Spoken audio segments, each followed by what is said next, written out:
হরে Krishna. Mayapur Nitai Gour kitchen থেকে সবাইকে স্বাগতম। আজকে আপনাদের সাথে একটা রেসিপি নিয়ে এসেছি। আজকে বানাবো পনির পোলাও। এই যে পনির পোলাও করার জন্য আমি এখানে বাসমতি চাল নিয়েছি। এখানে আমি মেপে নিয়েছি, এই বাটি দিয়ে 2 বাটি চাল নিয়েছি। চালটা আমি ভালো করে ধুয়ে 1 ঘন্টা একটু জলে ভিজিয়ে রেখেছি। তাহলে কি হবে, রাইসটা খুব সুন্দর হবে আর বড় বড় হবে। আর এখানে নিয়ে নিয়েছি পনির। প্রথমে আমি পনিরটা ভেজে নিচ্ছি। এই যে এখানে আমি সাদা তেল দিয়ে দিচ্ছি আর এখানে অল্প একটু লবণ দিয়ে দিলাম। এখন আমি পনিরটা ভেজে নিচ্ছি আর করে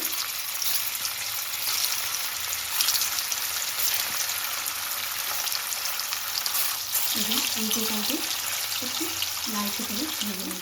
দেখুন পনিরটা ভাজা হয়ে গেছে। পনিরটা আমি নামিয়ে দিচ্ছি। আমি এখানে 2 চামচ ঘি দিয়ে দিচ্ছি। দিয়ে দিচ্ছি তেজপাতা।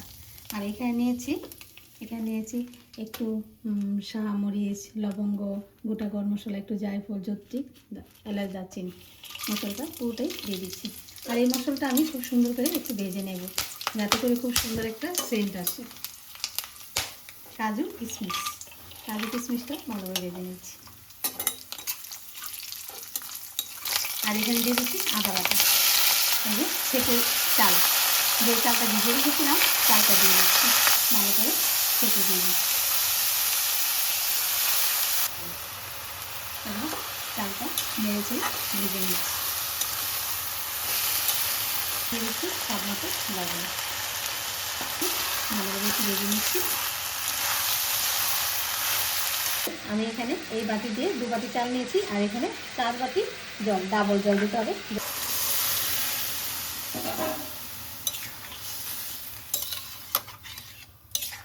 আমি এখানে কালার দেবো না, আপনারা চাইলে একটু হলুদ দিতে পারেন। এই যে আমি এখানে দুধ দিয়ে দিচ্ছি।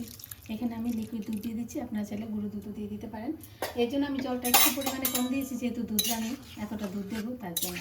আর এখানে দিয়ে দিচ্ছি স্বাদ মতো চিনি। যেহেতু পোলাও একটু মিষ্টি মিষ্টি ভালো লাগে, আমি পরিমাণে একটু দিচ্ছি। আর মিষ্টিটা আপনারা কম বেশি করে নিতে পারেন, যার যেরকম পছন্দ। প্রথম আমি হাই ফ্লেমে একদম একটা ফুটানো মানে ফুটে উঠবে অতটুকু পর্যন্ত অপেক্ষা করব। ঢেকে দিয়ে দিলাম। এই যে ঢাকনাটা খুলে দিলাম। এই দেখুন ভালোভাবে ফুটে গেছে। এখন আমি একটু নেড়ে চেড়ে একদম 2-3 মিনিটের জন্য একদম সিনে করে একদম ঢাকা দিয়ে রাখলাম। ঢাকনাটা খুলে দিচ্ছি। এই যে দেখুন জলটাও শুকিয়ে যাচ্ছে, আর একটু আছে। এখন আমি এখানে পনিরগুলি দিয়ে দিচ্ছি।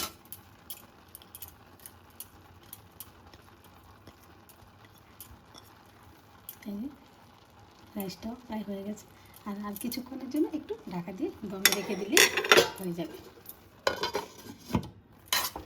একটু নেড়ে চেড়ে একটু ঢাকা দিয়ে দিচ্ছি। দেখুন জলটা শুকিয়ে গেছে, কত সুন্দর ঝরঝরা হয়েছে। এখন আমি গ্যাসটা একদম অফ করে দিলাম। আর এখানে দিয়ে দিচ্ছি অল্প একটু গোটা গরম মশলার গুঁড়ো, আর দিয়ে দিচ্ছি এখানে 1 চামচ ঘি।